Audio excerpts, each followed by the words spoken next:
Oi, gente! Sejam bem-vindos a mais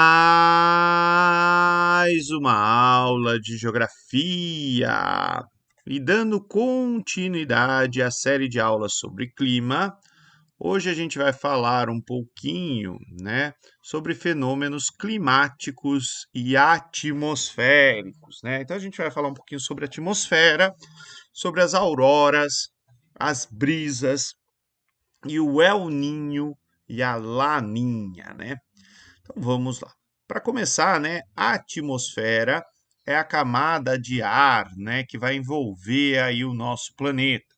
Ela vai ser mais densa perto da superfície, vai ter mais pressão, vai ter mais ar e vai ficando mais rarefeita, na medida que a gente vai se afastando da superfície. Peguei aqui, ó, três figurinhas para a gente visualizar um pouquinho da atmosfera terrestre. Então, essa aqui é uma figura mais simples, que vai mostrando aí as camadas. Essa daqui é bem legal porque mostra aqui onde está o Everest, E a ozonosfera dentro aqui da estratosfera, E as temperaturas de cada camada. E essa, por fim, além de mostrar as altitudes, ela vai mostrar, como é que eu posso falar? As atividades, que são possíveis em cada espaço, a radiação, enfim, camada de ozônio e por aí vai. Então, troposfera é a camada mais superficial, onde a pressão atmosférica é maior e tem esse nome de tropo, porque permite aí não só a vida humana, mas é onde a nossa ação humana, ela vai ser mais percebida.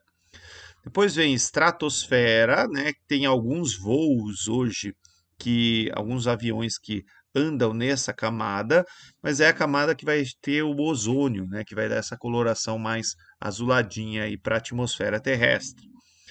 Mesosfera, das estrelas cadentes, termosfera, onde tem ali as auroras, E por fim, exosfera já é o espaço, É a camada mais externa da Terra. Bem, e aí, vem um fenômeno que são as auroras. A aurora, é um fenômeno que vai acontecer lá bem alto, Forma essas nuvens luminescentes, essas luzes no céu noturno. Notem que eu coloquei auroras e não aurora boreal, porque o boreal diz respeito à aurora que acontece no norte, mas tem a aurora austral que acontece no sul. A aurora, ela tem a ver, com os ventos solares. Ventos solares são grandes explosões que acontecem no Sol, cheia de partículas. E essas partículas elas vão varrendo, tudo que tem na sua direção. Geralmente, quando tem explosões muito fortes, prejudica a comunicação, prejudica as ondas de rádio, eletromagnéticas aí que a gente emite, para a nossa comunicação. Mas tem umas teorias que falam até que não tem água em Marte, mas por conta desses ventos solares que devastaram a superfície de Marte. De qualquer forma, no nosso planeta a gente tem um escudo contra essas nuvens, esses ventos solares, Que é o nosso, como é que eu posso dizer? É o magnetismo, do nosso planeta.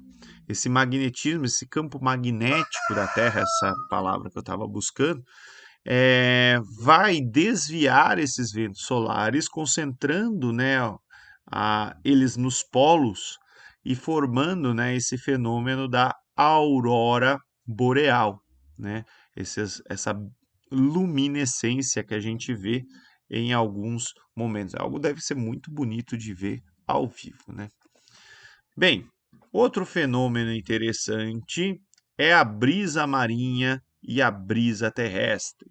Todo mundo que já foi na praia conhece esses fenômenos, Inclusive, se a gente montar o guarda-sol errado, na praia, o nosso guarda-sol acaba sendo levado pelos ventos.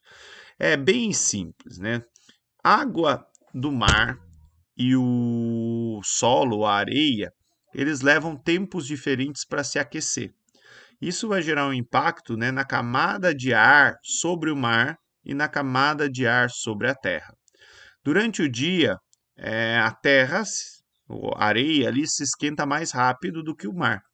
Então, isso faz com que o ar ascenda, né, formando uma zona de baixa pressão sobre o continente e de alta pressão sobre o mar.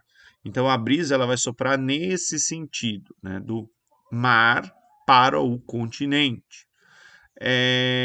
À noite ou no entardecer, acontece o contrário, né? Como a Terra esquentou rápida, ela também esfria rápido. E como o mar demorou para esquentar, ele também demora para esfriar. Por isso que finalzinho de tarde é o horário mais gostoso, talvez, para entrar na praia, que é o horário que a água está mais quentinha, né? Mas de qualquer forma, né, à noite vai soprar no sentido contrário, né? No sentido do continente, onde vai ter ar frio, uma zona de alta pressão, para o oceano, onde vai ter aí uma zona de baixa pressão. Então é a brisa marinha e a brisa terrestre. Bem, outros fenômenos aí interessantes, né?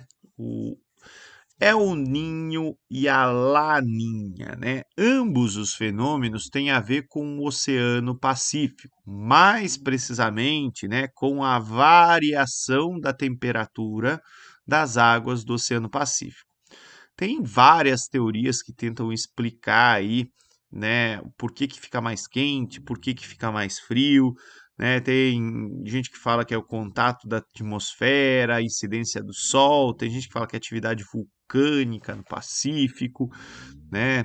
Tem correntes científicas diferentes, mas o que importa para nós é que fica mais quente em alguns períodos e fica mais frio em outros períodos. Então, quando fica mais quente, a gente chama de El Ninho, né? Quando fica mais frio, a gente chama de Laninha, né? Isso tem a ver com os pescadores do Peru e do Chile que perceberam esse fenômeno perto do Natal, por isso El Ninho, e quando eles perceberam o contrário, né, já tinha o nome de El Ninho, então chamaram de Laninha, né? Então, a gente tem que lembrar de algumas coisas. Primeiro, né, o Pacífico é 1/3 da superfície terrestre, né? Então, ele representa aí uma área bem considerável da superfície terrestre e, portanto, né, o que acontece no Pacífico tem influência global. Então, quando tem El Niño ou quando tem Laninha, né, a abrangência desses fenômenos ela é global. E pode não parecer, né? Você fala, pô, né? Meio grau vai dar diferença pra caramba, né?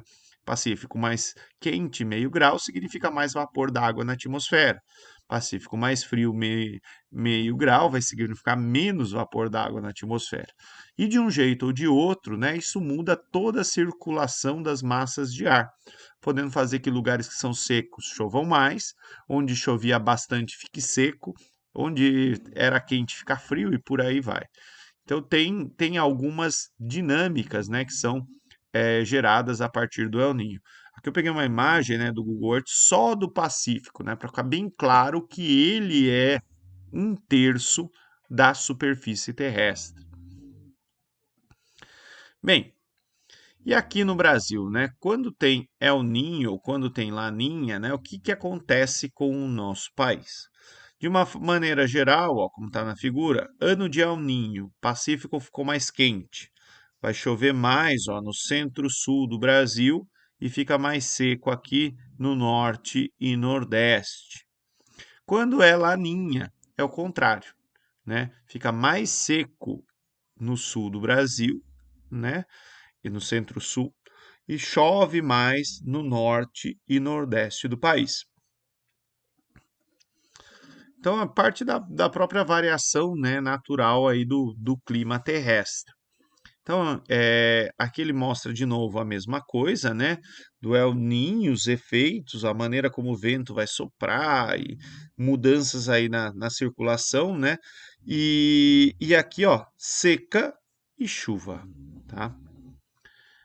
É El Ninho de novo, né? Impacto global aí do El Ninho, né? Então, ó, regiões do mundo que vão ficar mais quentes e secas, né? Região aqui fica mais quente e úmida, onde fica mais úmido. E uma outra coisa interessante é a questão da pesca, né?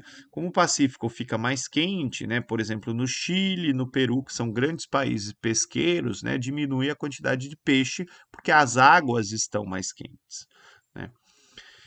Quando tem a laninha, acontece o contrário. O Pacífico fica mais frio e vai ter, né, mais peixes no litoral do Chile e do Peru, né? Que ele mostra um pouquinho, né, das variações no planeta, mas geralmente as questões de vestibular elas vêm em torno do que o El Niño e a Laninha geram no Brasil e aqui, né, nos países vizinhos que acaba sendo mais fácil de associar, tá bom? Bem, e aí, né, para terminar, uma última questãozinha, né? Tem uma figura aí com formação da brisa marinha e da brisa terrestre. Aqui um cuidado, ó, que essa questão, eu até estava usando ela, eu gravei, é a segunda vez que eu estou gravando esse vídeo. Eu tinha usado essa figura também para explicar as brisas, né? Só que ela tem um erro aqui, ó. O terral é o contrário, tá? É uma alta pressão e aqui tá frio, tá? E aqui vai estar mais quente. Então, ou morno e quente, tá? Tá inverso. Nas imagens constam informações sobre as brisas. Esse processo é o resultado do quê? Aquecimento diferencial da superfície, né? A água e terra, ou terra, desculpa, terra e água se esquentam de maneira diferente, né? Como eu falei. E aí, durante o dia, né, fica mais frio o ar sobre a água e mais quente sobre a terra. Então, a brisa sopra nesse sentido e à noite no sentido contrário. Mas aqui, ó, é um exemplo de que às vezes, né, quem escolhe a figura, escolhe uma figura errada, ruim. É isso, gente. Ah, não, não é isso não. Tem mais coisa aqui, ó.